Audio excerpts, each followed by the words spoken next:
Welcome to Recap King. In this video, we will explain Hello Mr. Billionaire. This movie tells the story of a pathetic minor league soccer goalkeeper who was given a task to spend 1 billion in 30 days. If successful, he will get 30 billion. However, he's not allowed to tell anyone about the task and he must not own any valuables by the end of it. Will he be able to complete his task and become a billionaire? Let's find out in Hello Mr. Billionaire. Hello Mr. Billionaire begins by showing a man named Wang Duo Yu, who works as a soccer team goalkeeper, who is attending a meeting with a man named Jin. During the meeting, Jin offered Wang Duo Yu some money to cheat on the next soccer game, but Wang Duo Yu firmly refused the bribe. Wang Duo Yu is a goalkeeper who plays for the Class C soccer team. However, Wang Duo Yu's performance as a goalkeeper was apparently not so good. Wang Duo Yu once intentionally bit the opposing team so that he was given a red card. Not only that, Wang Duo Yu also disguised himself as a woman and joined the women's soccer team. Wang Duo Yu was even once a nude model for an adult magazine. Even so, Wang Duo Yu admitted to Jin that all the things he did were his hobbies. Wang Duo Yu then intended to show his ability as a goalkeeper in front of Jin, and it turned out to be disappointing. Jin, who seemed to be fed up with all the nonsense Wang Duo Yu said, then told Wang Duo Yu that if he allowed the goal to be conceded 3 times, then he would pay 200,000 yuan in cash. Seeing the pile of cash in front of him, Wang Duo Yu's attitude immediately changed and seemed tempted, because in reality, he was a poor person and really needed money. Even so, Wang Duo Yu was still able to restrain himself and refused Jin's offer. Wang Duo Yu then confidently said that he won't get conceded.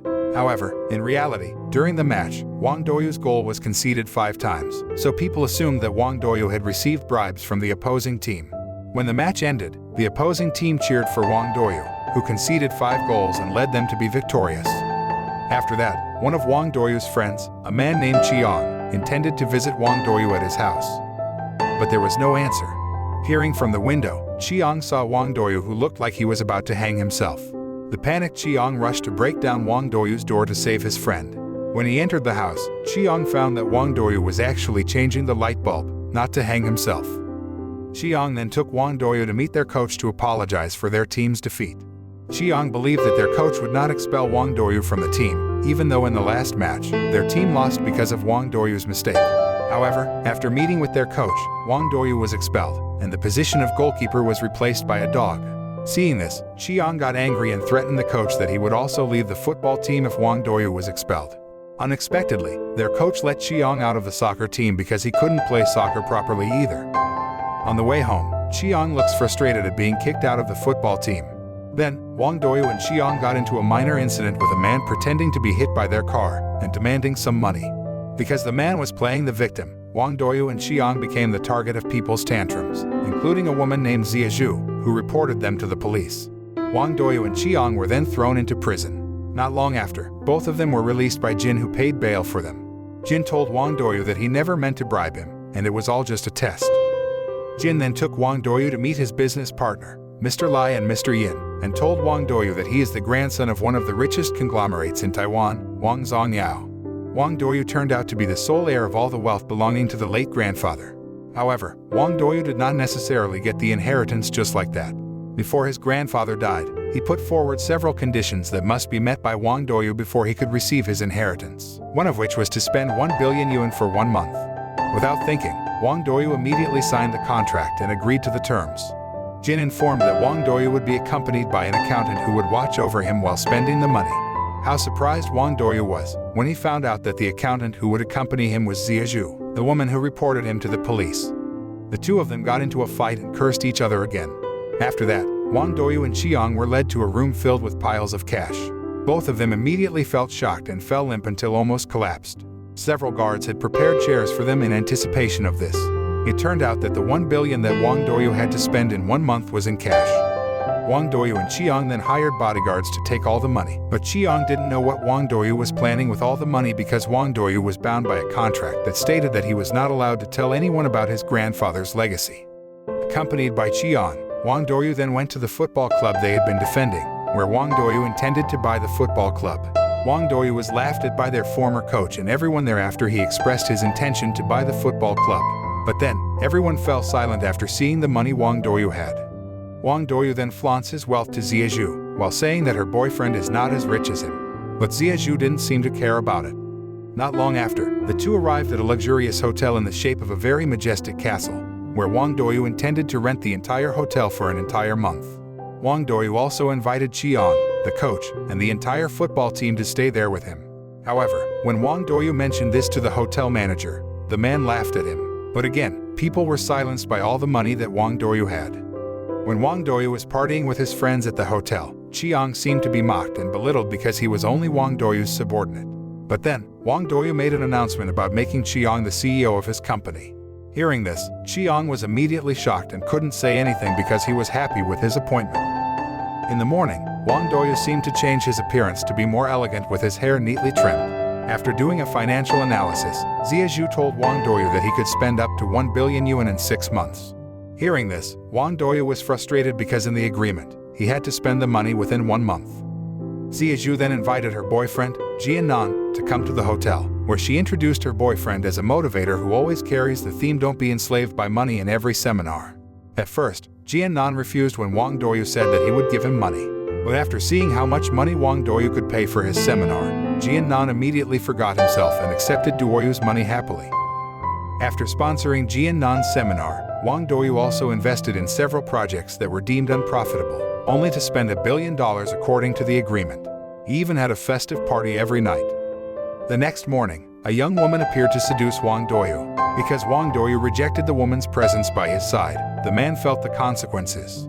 After that, Wang Duo Yu and Xie Zhu took a walk in the garden, where all the hotel employees seemed to have great respect for Wang Duo Yu, including Jiannan, who turned out to be willing to become a gardener because he was enslaved by Wang Duo Yu's money.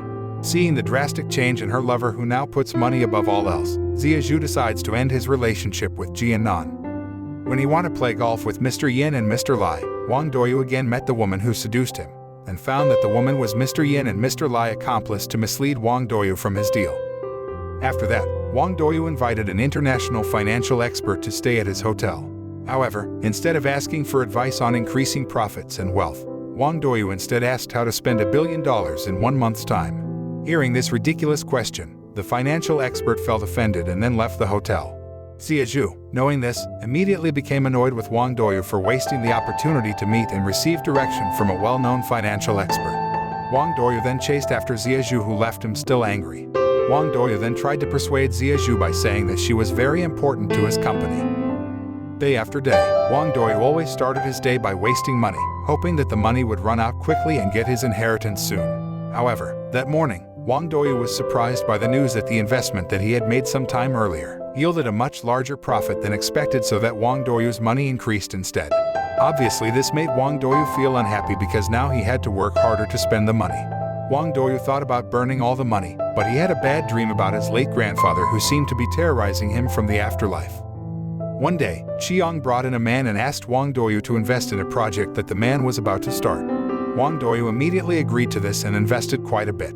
Not only that, Wang Duo Yu also asked Qiang to throw a very lively fireworks party to celebrate their agreement. On the other hand, Xie Zhu looked gloomy because she was celebrating her birthday alone in her apartment. Not long after, Jiannan came to Xie Zhu's apartment.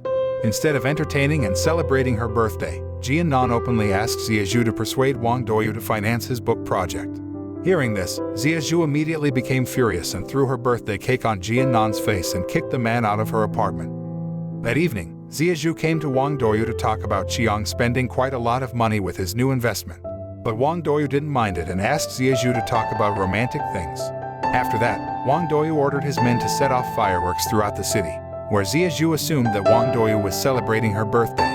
In fact, the fireworks were prepared to welcome the new agreement made by Qiang and his business partners. But because Xie Zhu mentioned her birthday, Wang Duo Yu agreed, especially after seeing the happy look on Xie Zhu's face.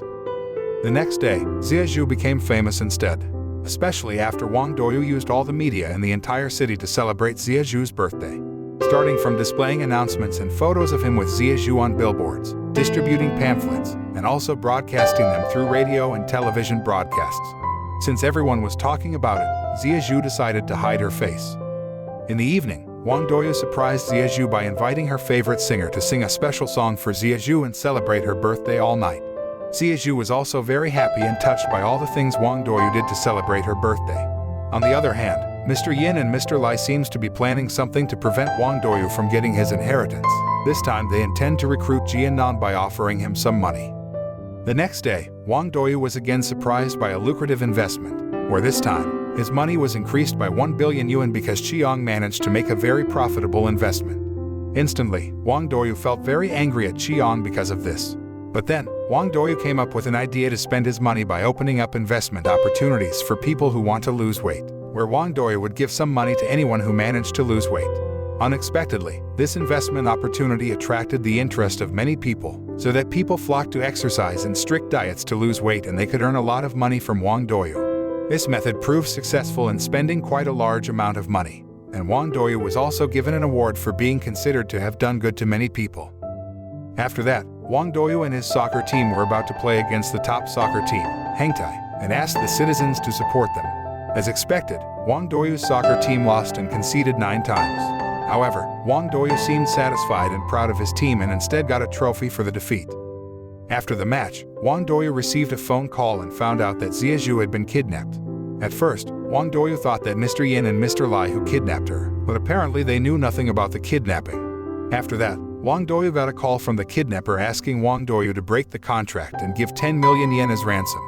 In order to save Xie Zhu, Wang Duo Yu was willing to cancel the contract and agreement, and lost his inheritance worth 30 billion yuan, and gave a ransom of 10 million yuan. Unexpectedly, Xie Zhu's kidnapping was just a ruse, where it was the final test of Wang Duo Yu's grandfather. Xie Zhu and everyone seemed moved and congratulated Wang Duo Yu on the fact that he had passed the test and was entitled to his inheritance. In the last videotape, the late grandfather apparently already knew that Wang Duo Yu would never lose his humanity and enslaved by money, so Wang Duo Yu deserved to inherit all of his wealth. By showing Wang Duo Yu and Xie Zhu who are married and expecting their baby, where the two seem to visit an orphanage to donate their wealth. The film ends,